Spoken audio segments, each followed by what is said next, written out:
One of the memes doing the rounds at present jokes that if the current lockdowns had happened 20 years ago, we would all achieve the perfect game of Snake on our brick phones.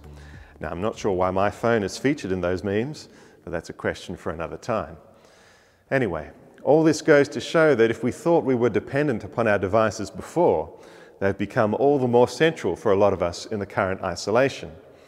And though the benefits and dangers of social media are well known to us, as our interactions have become more and more virtual in recent weeks, I think it's worth pointing out a significant spiritual issue inherent in all this, as well as a perhaps unexpected opportunity that the present situation offers us. First, let's be honest. The urge to keep up appearances is as old as humanity itself. We've always liked to be liked by others, and the possibility of falling into vanity and self-obsession are hardly new problems. But this age-old game has taken on a new dimension in the social media age, with the constant stream of likes, shares, view counts, etc. And it's a trap that all of us can fall into with great regularity, to be looking sideways, as it were, for our cues, for our inspiration, for our sense of how we should act, for our sense of self-worth. What are people talking about these days? What should I be paying attention to? How do I look? Do people like me? Am I lovable? Does my existence count for anything at all? We look sideways. We look to others in search of the kind of thing that we can really only find in God. So it's worth asking ourselves, who is our audience? Is our audience the eyes of others, or is it the eyes of God? Consider this line from Jesus in St. John's Gospel.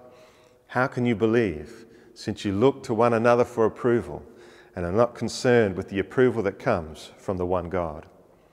It is God who sees us as we truly are, and it is He whom we should strive to please above all else.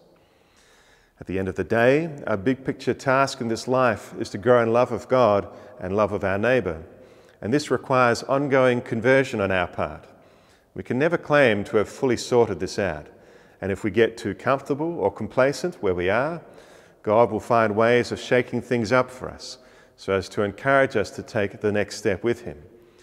And my point is that this ongoing conversion that we are all called to is not very compatible with the posture of keeping up appearances.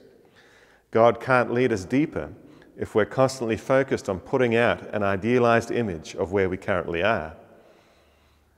When I was trying to figure out God's long-term plans for my life back in my mid-20s, I ended up going away for a year so as to have space from other people's expectations and let God get at me. In essence, I took a year-long break from needing to keep up appearances. Now, I'm not saying that everyone needs to do something like that.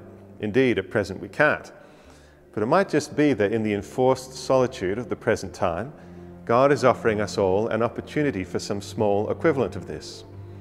Perhaps this time of solitude is our chance to take a break from keeping up appearances and to let God break through to us. Now, the irony of me saying all this on a social media video is not lost on me. And indeed, there's nothing wrong with online communication.